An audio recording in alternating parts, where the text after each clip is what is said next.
time to tune in. Now another Sports Center, it's a movement. Here it is. Offensive candidates to jumpstart Miami's offense for the 2022 season. So it's no secret, Miami Dolphins, they currently have George Godsey and Eric Studesville as their offensive coordinators.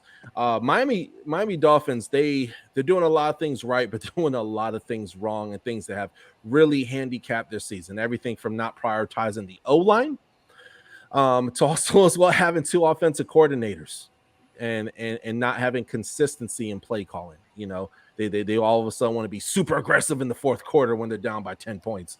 You know, it's frustrating for a guy like Tua, and then with all the rumors, but you have a guy with Tua who really shows promise. We said this earlier in this episode. He shows tons and tons of promise. But I have a few names here of, again, just like we did with the Chicago Bears, how we broke down candidates to fill that Matt Nagy's position potentially next year. To get these two guys out of here. I'm sure they're wonderful people off the field. I don't ever want to assassinate people's character. But as far as being an offensive coordinator, man, go do something else. This is just not it for you. Miami Dolphins fans, we deserve better. And when you have electric players like Mike Gesicki, Mac Hollins, you got a Waddle, Dylan Waddle. And then Robert Hunt, Mike, you said it earlier. You got Robert Hunt on the offense. No, with all seriousness, you have these type of players for your team. You want to make the most of it, and you're not doing it with dink and dunk and dink and dunk. And then you have so much talent in that wide receiver room, and it's just not happening for the Miami. I see there's a lack of creativeness. But here's a few names. And then there's one name that really sticks out to me that I really want to elaborate. I'll save that one for last. But there's a few people, and now some of these people are in for contract extensions, such as Mel Tucker from Michigan. He's looking to get a massive extension. Also, as well, you have James Franklin from Penn State, also looking to get a massive extension. But you never know. You never know. There could be interest to go down to South Beach. We got good food, tons of beautiful people, and wonderful weather. And, of course, the Miami Dolphins. Who knows? You got Lane Kiffin, Ole Miss. Here's one that interests me a lot. Jimbo Fisher. Never been an NFL coach. A lot of these guys that were in the NFL, then they go college. Jimbo Fisher, he's been a coach since 1993. 93 to 98, he was at Auburn. 99, he goes to Cincinnati. Fast forward, you guys already know back in, was it 2013, he goes to Florida State, wins a national championship with Mr. Jameis, Winston. All that happened. But that would be a guy who would also, I think he has a lot of experience in dealing with he had very offensive focused teams he's been a part of. But the number one person that I would love, it would kind of really just be a dream for me if he was on the Miami Dolphins. And again, not big on the radar, is Clemson offensive coordinator, not head coach, Clemson offensive coordinator, Tony Elliott, 41 years old. Innovative. Matter of fact, I have here, he was a running backs coach from Clemson from 2011 to 2014. He was a offensive coordinator and running backs coach in 2015, 2019. And then, of course, same thing 2020. And then currently right now, he's a full-on offensive coordinator for the last season. But then you look at the people that he's worked with. He's worked with Deshaun Watson, who Miami wants. Now, I don't think it's going to happen. Y'all don't mean to start any rumors. But how cool would that be, right? If they got not Watson, but if they got this guy right here. And then also as well, he's worked with Trevor Lawrence out of Jacksonville. So he's worked with guys who have very similar skill sets. That they got the mobility, the arm strength, the accuracy that Tua takes and possesses those skills.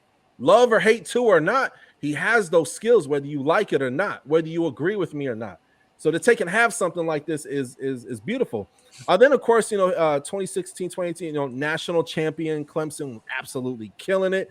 And then, of course, I do show here in 2017, he received the Broyles Award, which is an award, annual award given to the honor of the best assistant coach in college football. That's out of 130 D1 FBS programs. Yes, I made it from a piece of paper because no way I memorized all that.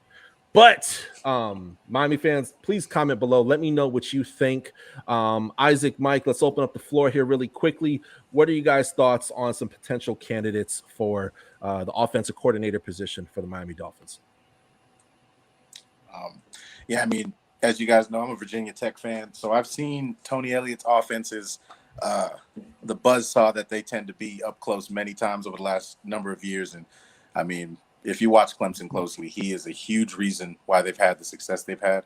And as a coordinator, I think it'd be a seamless fit. You know, he's not going to have head coaching duties. He's not going to be spread too thin. That'd be a really great stepping stone to further his career. If he eventually does want to be a head coach, I think that'd be great experience for him down there in South Beach. And you guys are very creative. Yeah, 100%. Like, I'm a U fan, Isaac, so both of us has felt the brunt of that buzzsaw. You know what I'm saying? You know how it is. Yeah, it's just like he's just one of those guys. So I think some of those other coaches, man, they could potentially. I don't think they would leave to be the O coordinator with the checks that some of those guys are getting now. But I do think Tony Elliott, the offensive coordinator, I think that would be a good fit. That dude is creative. That team consistently does everything well. They block well, they run well, they pass well. He develops quarterback. Right? Deshaun Watson didn't come out. I mean, he came out as like a 4 or 5 star quarterback, but nobody knew Deshaun Watson was going to be what he was in college. And I think development is part of that. I think him being a player is part of that. Trevor Lawrence came out, and obviously everybody knew what he was going to be. But he's shown to be able to run an offense competently at a high level, and I don't think Studesville and who's your other core offensive coach? I forgot the other one.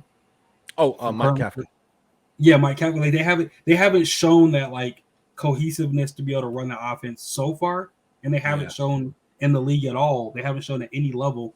Eric Studesville shown that he's a very good running backs coach, right? A run game coordinator. He's shown to do that well, which I thought was going to transition well, but having 2 of something means you don't have 1 of it, and sometimes you need 1. So I think that would be a good seamless fit too, Rock. I think that's a really good name to look out for. That's a job I think you could take and eventually be a head coach. Absolutely. And Miami fans, you guys go ahead and make sure you go down below in the comment section. Go ahead, comment, let us know what you think. If you agree, disagree. Maybe there's somebody we didn't even consider. Please go down below. We want to hear your voice, and hey, let's talk about it.